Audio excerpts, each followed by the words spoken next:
Incendio a Cison di Valmarino, fiamme altissime, veicoli distrutti e 3 persone al pronto soccorso per intossicazione da fumo, una di queste per aver tentato di salvare il proprio pick-up. Truffe agli anziani che spesso rischiano di trasformarsi in rapine. Paola Roma, presidente della conferenza dei sindaci, guardiamoci le spalle. Prime reazioni del centrodestra dopo le dichiarazioni del candidato sindaco del Partito Democratico. Con questa confusione politica di Denardi, afferma De Checchi, vice sindaco di Treviso, vinciamo al primo turno. Seconda domenica ecologica del 2023, quella di oggi a Treviso, ma stando ai commenti dei cittadini sembra più un'altra delle prove generali per un centro storico pedonalizzato. Un piccolo tesoro tutto trevigiano, presto potrebbe andarsene verso Faenza, è quello legato alla storica fornace di Sant'Antonino, che potrebbe invece diventare un'occasione turistica. A Pieve di Soligo si fa preoccupante la situazione del commercio locale, sempre più negozi chiusi e sfitti, con il comune che lancia un vero e proprio piano salva imprese.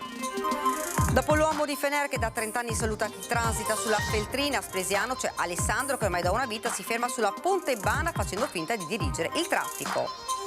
Come ogni domenica il nostro servizio storico dalle teche di Antenna 3. Questa sera torniamo al 6 febbraio 1987 all'organizzazione del Carnevale e alle polemiche relative con i commercianti sul rilancio della città.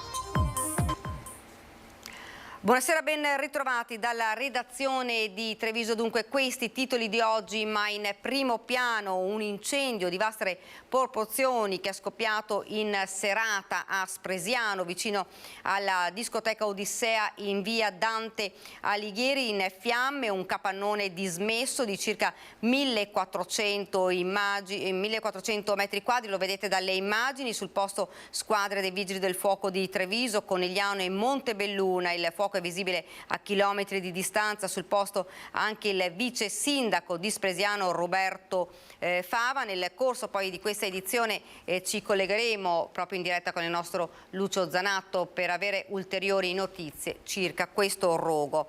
E continuiamo con la cronaca, perché c'è stato un altro furioso incendio scoppiato la notte appena trascorsa lungo la provinciale 56, fiamme altissime, veicoli distrutti e 3 persone al pronto soccorso per intossicazione da fumo, una di queste per aver tentato inutilmente di salvare il proprio pick-up. È successo a Cison di Valmarino.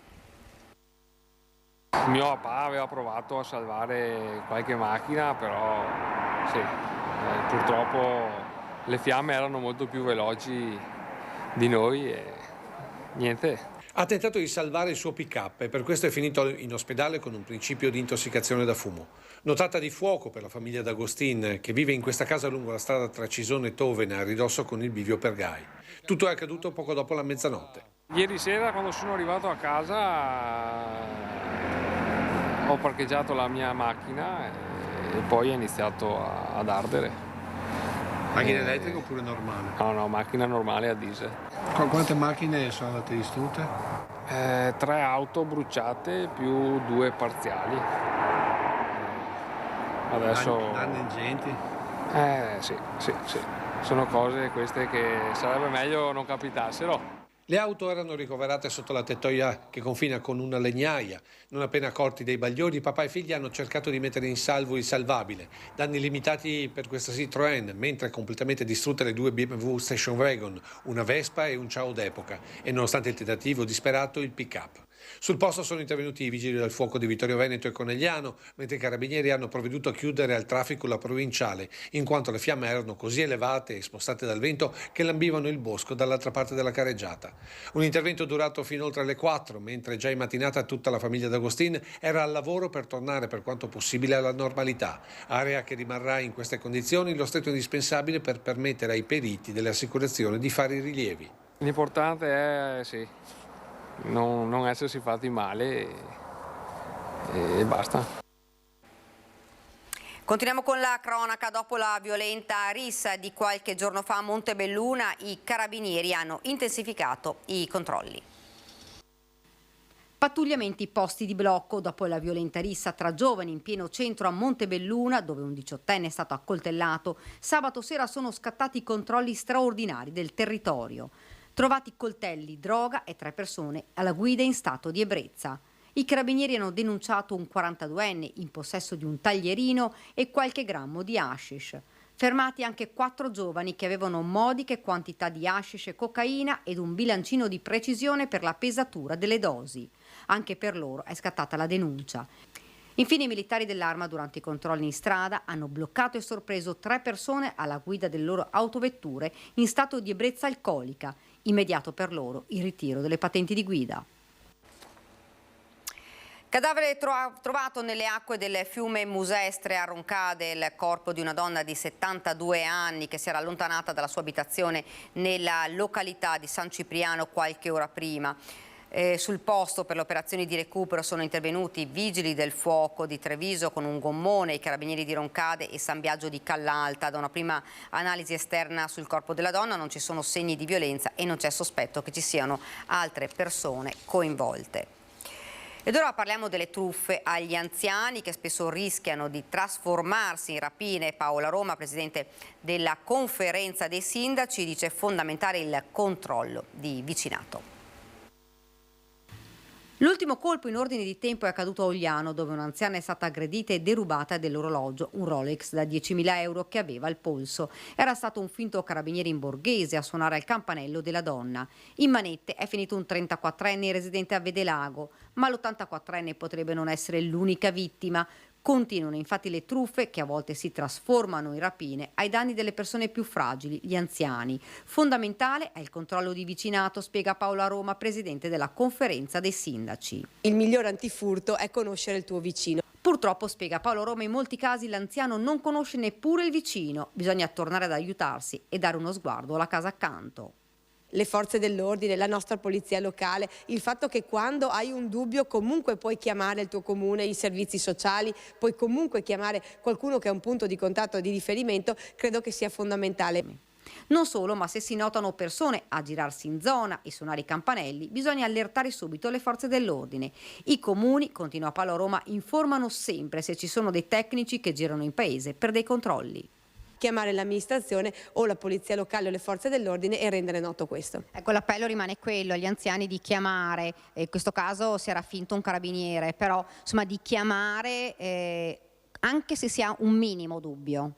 Certamente, chiamare anche se si ha un minimo dubbio, poiché la nostra polizia locale, che poi è sempre sul territorio, e anche i carabinieri sicuramente sono un punto di riferimento, ma anche i nostri servizi, perché ricordo che anche gli assistenti domiciliari che vanno nelle case ovviamente diventano un punto di contatto anche per dare delle informazioni che raggiungono l'amministrazione. Ed ora torniamo alla notizia con cui abbiamo aperto questo telegiornale, l'incendio che è scoppiato a Spresiano. Vedo già collegato con noi in diretta il nostro Lucio Zanato. Lucio, buonasera. Buonasera, mi trovo all'interno della struttura della R41, una storica azienda che produceva trasferibili, chiusa da 30 anni, e sono con Roberto Fava, vice sindaco del comune di Spresiano. Vice sindaco, cosa è successo oggi? Come è scoppiato l'incendio?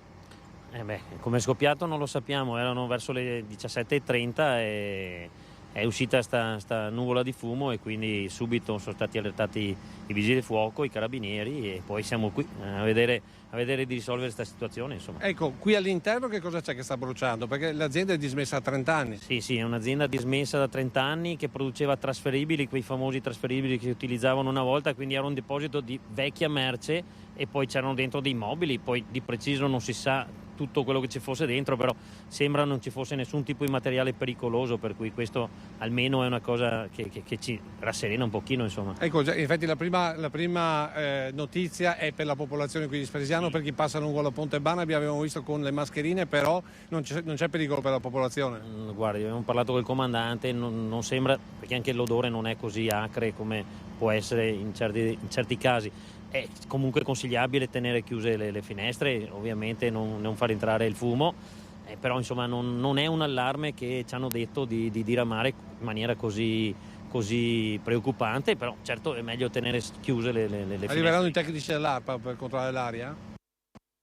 Anche questo, stiamo cercando di risolvere la situazione, anche perché qui non si sa bene come sia successo, perché insomma una fabbrica che da 30 anni è chiusa, certamente non c'era corrente elettrica dentro, non c'era quindi non si sa come sia partito, può anche essere che sia doloso, però questo ovviamente lo accerteranno chi deve accertare. Sì, certo è che di domenica pomeriggio alle 5 che prenda fuoco un'azienda chiusa da 30 anni qualcosa fa pensare, magari che ne so, il gesto, una bravata a qualche ragazzo, perché essendo abbonata chissà cosa succedeva qua dentro. Possiamo escludere, come non possiamo dire che sia questa l'evento come sia successo, insomma. Però i vigili in questo momento, i pompieri stanno lavorando perché vicino c'è un'azienda invece operativa che è la Vetro Ligure. Sì, la Vetrotecnica Ligure che lavora il vetro e per fortuna è già scongiurato anche che loro vengano in qualche maniera danneggiati, però sono confinanti, per cui insomma l'allarme e la preoccupazione era che questa di non andare a intaccare un'azienda che è operativa, però al momento sembra che la cosa sia esclusa. Ecco, come vedi Daniela, come vedete telespettatori, in questo momento i vigili sono con l'autoscala, stanno provvedendo all'alto allo spegnimento delle fiamme, comunque l'incendio si può dire circoscritto. Beh sì, un'ora fa le fiamme erano notevoli. Sì, le stiamo vedendo nelle immagini. Sì, facevano anche un po' impressione, adesso insomma per fortuna i vigili del fuoco hanno abbastanza già domato l'incendio e c'è da ringraziarli insomma per il lavoro che hanno fatto fino adesso, insomma, perché in 2 ore hanno messo in sicurezza l'area, insomma. Ecco, va detto che comunque il lavoro andrà avanti fino a tarda notte perché comunque l'area interessata è molto importante, dopodiché ci saranno le indagini da parte dei nuclei, comunque la cosa più importante è la popolazione può stare tranquilla. Sì, comunque tenere chiuse le finestre, questo è assolutamente da fare, però non abbiamo sentori di pericoli, insomma. Se dovesse esserci qualcosa ovviamente diramate attraverso la protezione civile. Assolutamente sì. Chiaro. Daniela, se non ci sono domande io ti restituisco la linea allo studio. Grazie davvero Lucio, grazie anche al tuo ospite, al vice sindaco di Spresiano. Ovviamente vi daremo ulteriori notizie se ci saranno altre novità riguardo a questo incendio. Ed ora per la pagina politica cittadina da registrare invece le prime reazioni del centrodestra dopo l'ufficializzazione di ieri del candidato sindaco per il terzo polo. Per Forza Italia segnali di democrazia, anche se con una certa confusione partitica da parte del candidato del Partito Democratico Giorgio De Nardi. È abbastanza singolare che il candidato della sinistra dica di aver personalmente votato per una forza politica che non lo sostiene. Sorriso sornione quello di Forza Italia sul volto di Andrea De Checchi dopo le dichiarazioni di ieri ai nostri microfoni del candidato sindaco PD Giorgio De Nardi. Imprenditore che si è affacciato alla politica con interventi quantomeno inusuali, sottolinea De Checchi, che si domanda come mai abbia accettato la proposta di democratici trevigiani dopo che si riconosce di più in Calenda e Renzi. Credo che per avere l'ambizione di gestire la cosa pubblica sia necessario prima di tutto avere grande chiarezza, visione e anche solidità nei fondamenti della politica. Ogni tanto mi sembra di vedere che questi non ci sono. Di sicuro queste prese di posizione disorientano ulteriormente l'elettorato, peraltro già le prese con l'ennesimo tentativo del Partito Democratico di tenere assieme l'anima democristiana di sinistra con la maggioranza degli eredi dello storico Partito Comunista. Una situazione che di fatto favorisce il candidato del centrodestra ed attuale sindaco Mario Conte.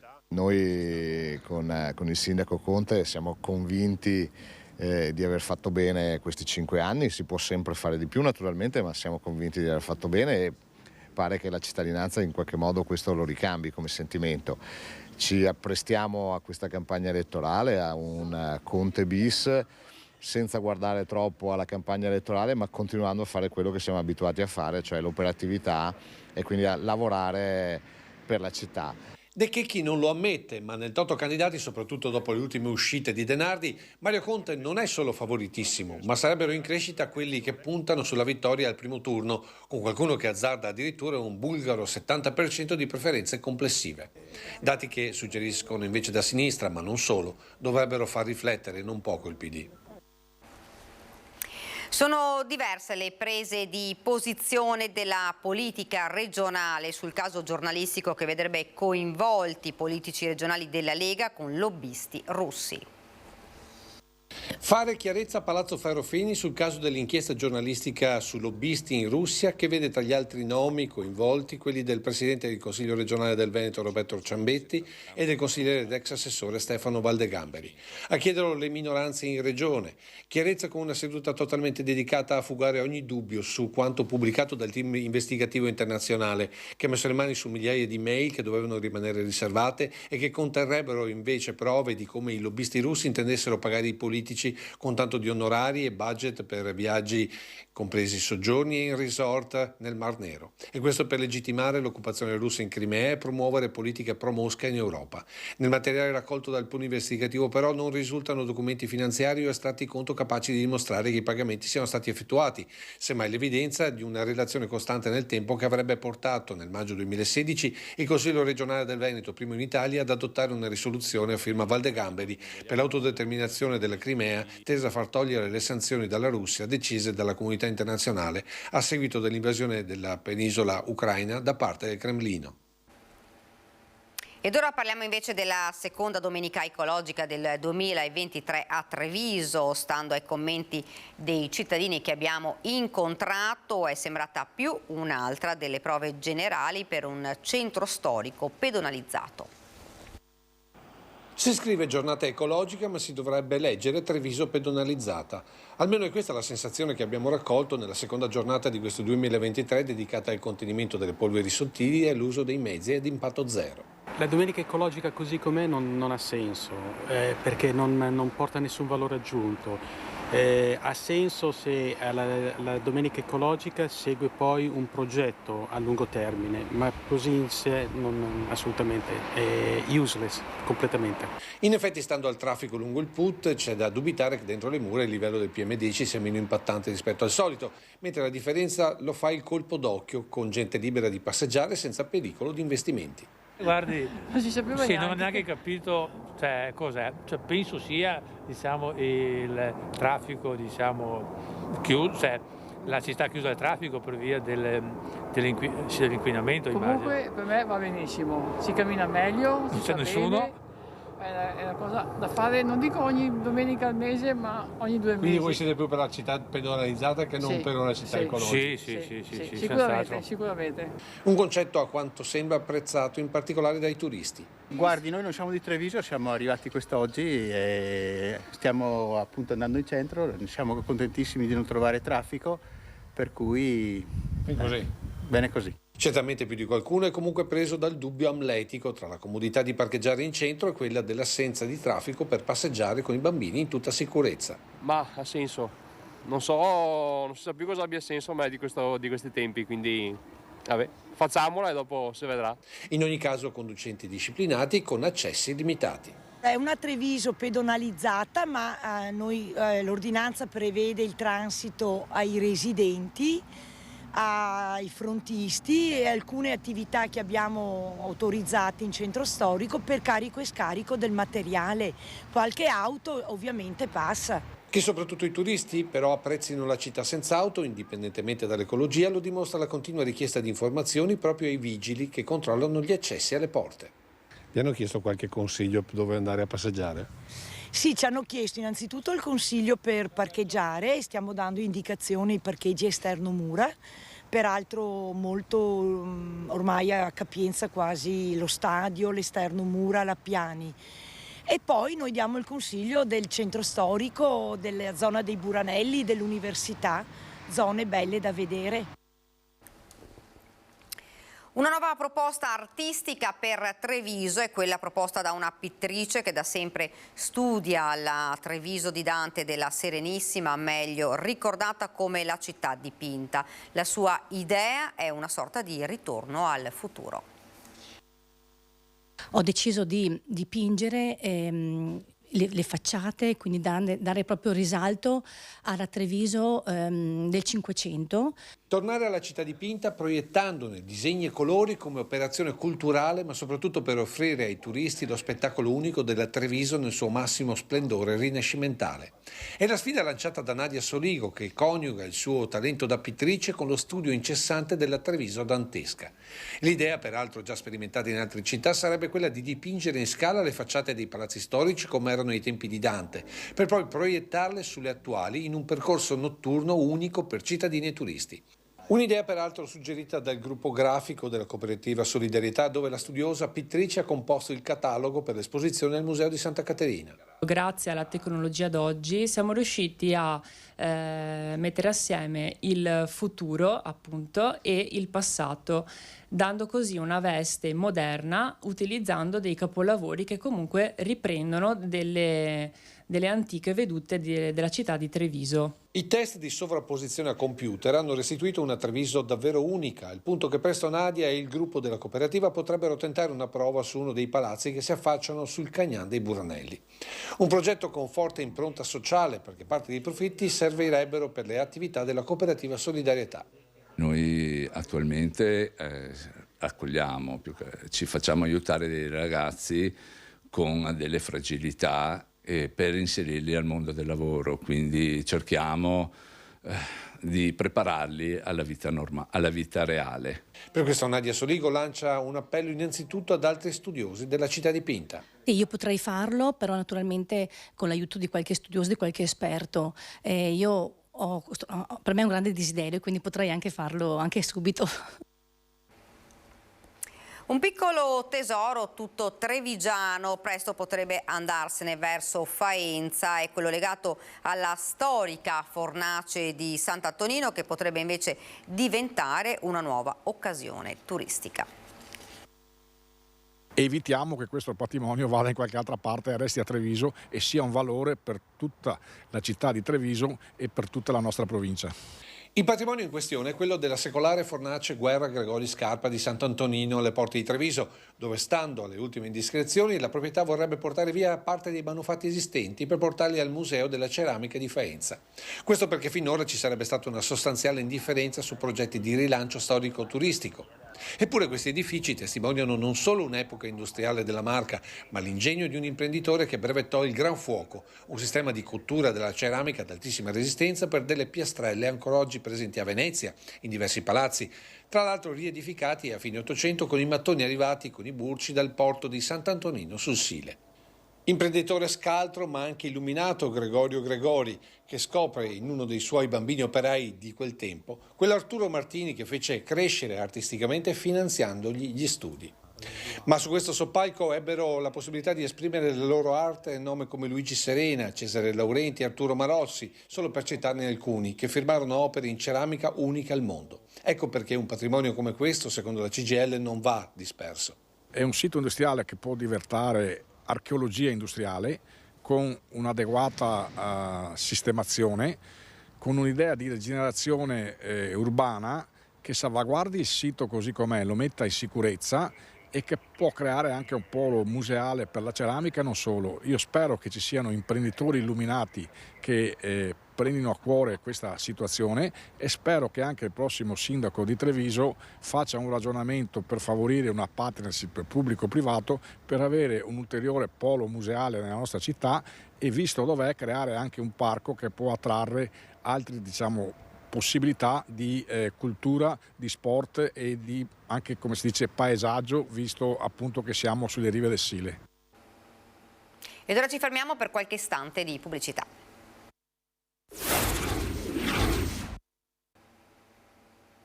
Rieccoci nuovamente in studio. Preservativi alcolici, bottiglie sparse, poi urla, bestemmia a squarciagola, preso in giro e abbigliamento inadeguato a tutte le ore della giornata, tutto nei pressi del campetto della parrocchia di Biadene. Il parroco, esasperato, ha deciso di mettere un freno al degrado ed ha chiuso l'area con tanto di lucchetto. Lo spazio rimane a disposizione come prima, è stato spiegato, ma serve più responsabilità.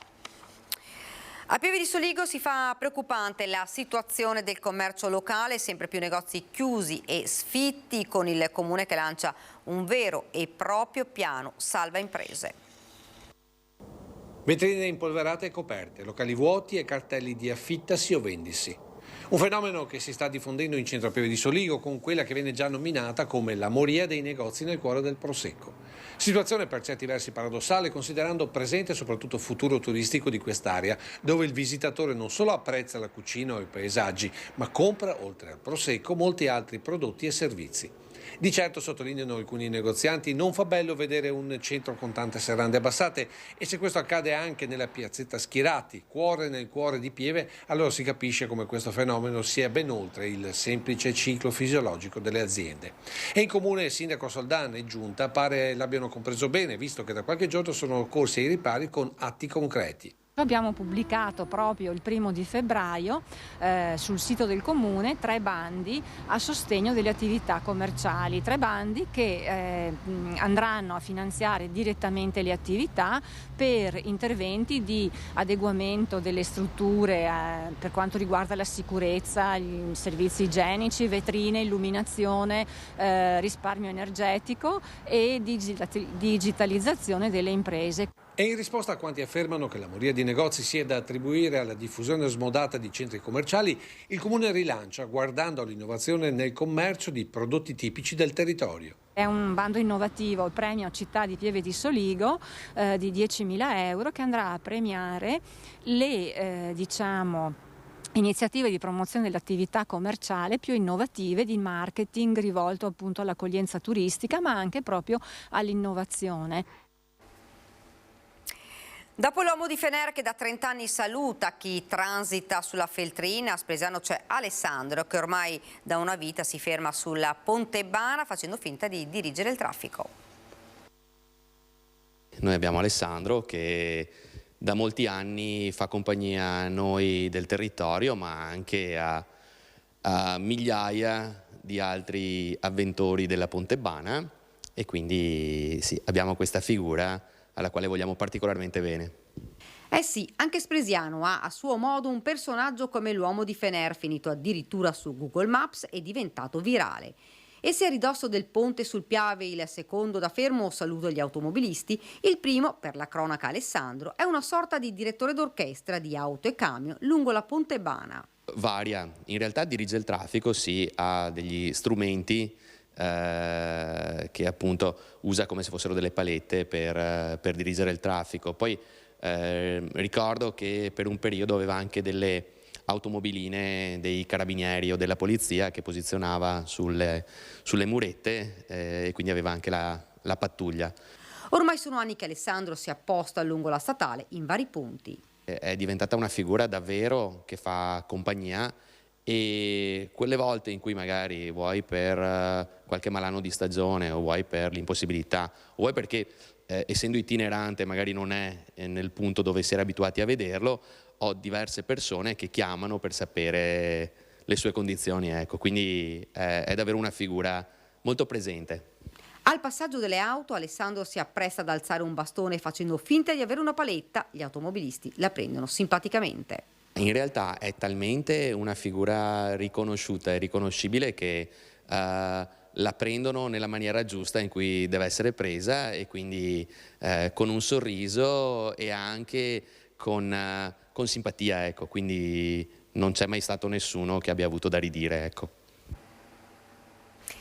Partiti a Riesi i lavori di restauro della casa natale di San Pio X.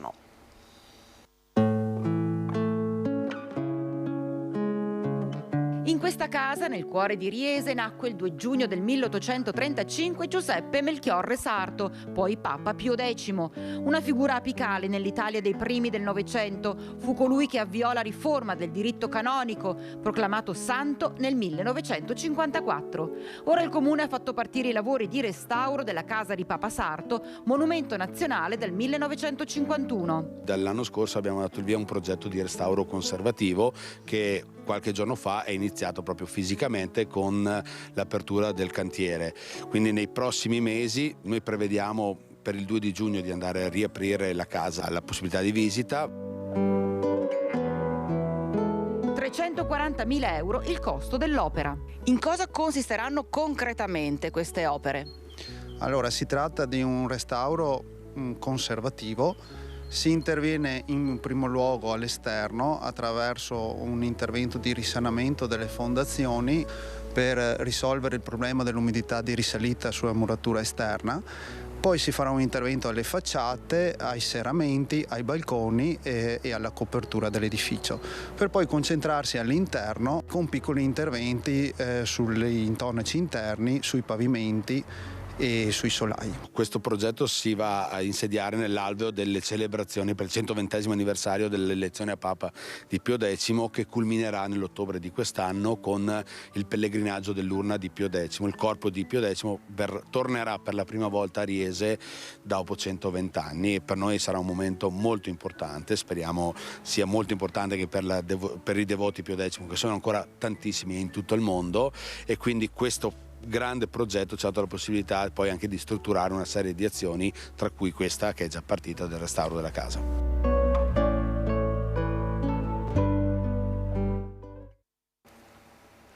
Lo sport paralimpico veneto guarda con ansia alle Olimpiadi 2026. A Treviso le premiazioni del progetto Mi piace di cuore Ascotrade. I Treviso Bulls potranno sostituire le batterie delle carrozzine e acquistare nuove ruote, quelli del Baseball Softball Club di Rovigo sviluppare l'attività a favore degli ipovedenti, per non parlare dell'Associazione Sport Assi di Sedico, che metterà a disposizione di giovani atleti e famiglie psicologa e fisioterapista, mentre il tennis tavolo San Bartolomeo di Mirano potrà acquistare materiale idoneo come fasce, racchette e tavoli per aiutare gli atleti a gareggiare a livello agonistico, così anche l'Associazione Raceability di Altavilla Vicentina. Sono loro i vincitori della 9ª edizione di Mi piace di cuore Ascotrade, il concorso social a sfondo benefico promosso da Ascotrade Gruppo Era in collaborazione con CONI e Comitato Italiano Paralimpico del Veneto. Quasi 6.000 i voti, 15 progetti in gara e un montepremi complessivo da più di 10.000 euro. La consegna degli assegni a Palazzo Rinaldi a Treviso con sindaco e vice sindaco, la dimostrazione che tutti possono fare la loro parte per l'abbattimento delle barriere architettoniche e una vera inclusività. E il contributo che noi diamo alle associazioni del territorio in questi 9 anni ha raggiunto 95 società sportive paralimpiche e ha erogato complessivamente 150.000 euro, e la cosa che vediamo essere di grande valore per tutto il settore è che anche grazie a questa iniziativa c'è una crescita significativa dell'interesse dei cittadini di questo territorio. Testimonial d'eccezione il padovano Francesco Bettella, plurimedagliato del nuoto, campione mondiale e olimpico. Iniziative come queste sono fondamentali per lo sport paralimpico, perché insomma anche solo acquistare l'attrezzatura per fare lo sport adattato è un impegno economico importante, e in questo periodo le società paralimpiche fanno fatica a trovare questi finanziamenti, quindi aiuti come quelli di Ascotrade sono assolutamente fondamentali, in vista poi dell'appuntamento che c'è tra 3 anni, che insomma per l'Italia, per noi del Veneto è assolutamente importantissimo, e Milano Cortina sarà un'incredibile occasione per tutti. E siamo al servizio storico che ogni domenica vi proponiamo dalle teche dei telegiornali di Antenna 3. Questa sera torniamo al 6 febbraio 1987 all'organizzazione del Carnevale e alle polemiche relative con i commercianti sul rilancio della città. Carnevale, tempo di balli, mascherate e divertimenti. Treviso quest'anno cercherà di avere un carnevale diverso. Si intravede infatti la possibilità di un interessante scambio culturale con la città di Venezia, che per l'importanza del progetto potrà avere sviluppi positivi anche per il futuro. Treviso, città gentile, vedrà così rappresentati nei suoi teatri spettacoli teatrali e musicali. L'iniziativa, dichiara l'assessore al turismo di Treviso Aldo Masi, sarà un'ottima occasione per incrementare il flusso turistico della città. È un tema logoro questo per i commercianti, che devono affrontare con serietà un argomento godereccio. Per Gino Fantin, presidente dell'Associazione Commercianti di Treviso, il Carnevale rappresenta un'occasione importante che vede decollare un'immagine felice della città, anche se per il settore commercio, ribadisce Fantin, si tratta di un momento di promozione che non ha alcun significato di redditività. Ascoltiamo invece l'opinione di Pino Supani, presidente della Confesercenti di Treviso. Il carnevale stimola sempre degli interessi, però vedrei l'importanza dare, sensibilizzare, dare una caratteristica tipica trevigiana, in modo che sia veramente un senso di attrazione turistica. Certo che come l'abbiamo fatto fino a questi periodi, purtroppo anche per contenere le spese, perché tutti lo sappiamo che sono delle grosse spese da sostenere e quindi più di tanto non si poteva neanche ottenere. Ma il carnevale quest'anno a Treviso sarà davvero diverso? Una soluzione alternativa alla questione è complicata, ci ha detto Antonio Barzaghi, presidente dell'ente provinciale per il turismo di Treviso. Non si può sottovalutare la vicinanza di Venezia. Per creare un carnevale impegnato, più colto, tra virgolette, c'è bisogno di un accordo in anticipo sui tempi, pensato e coordinato tra comuni, assessorati ed enti competenti, che veda dilatare le attività teatrali e musicali nell'immediato entroterra veneziano, compresa la città di Treviso. Che cosa faresti tu per creare un carnevale diverso qui a Treviso? Trovare un modo per coinvolgere tutti indistintamente, senza limite di età e di interessi. E con quale tipo di iniziativa, ad esempio? Una grande festa in piazza, con musica.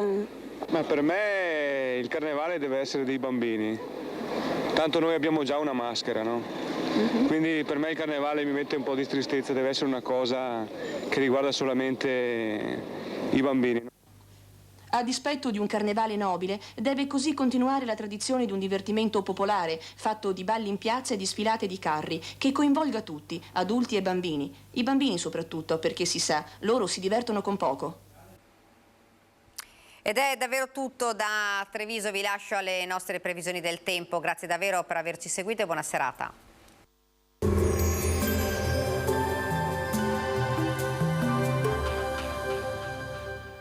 Entra nel mondo Lolato. Da oltre 40 anni un team di professionisti per migliorare la qualità della tua vita. Centro del piede con servizi di podologia. Laboratorio per la produzione di plantari e calzature su misura.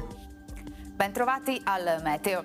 La tendenza per l'inizio della settimana evidenzia una situazione del tutto simile alla settimana appena trascorsa. Il tempo sarà buono. Il dettaglio di lunedì 6 febbraio. Sul Veneto cielo per lo più poco nuvoloso, il sole sarà prevalente anche se in giornata non si escludono delle parentesi caratterizzate da annuvolamenti. Temperature in ulteriore lieve diminuzione, minime tra 1 e meno 6 gradi, massime tra i 3 e i 6 gradi all'incirca. Spostiamoci ora sul Friuli Venezia Giulia. Anche in questo caso il cielo sarà sereno in mattinata con qualche addensamento nuvoloso a seguire. In quota soffierà vento da nord-est moderato. Temperature minime sotto zero ovunque, massime sui 4-6 gradi. Infine diamo uno sguardo al Trentino Alto Adige dove avremo poche novità. Anche qui dominerà il sole e il cielo si presenterà terso o velato. Temperature minime intorno a -1, -4 gradi, massime sui 6-10 gradi all'incirca. Dal meteo di Antena 3 per ora è tutto, arrivederci al prossimo aggiornamento.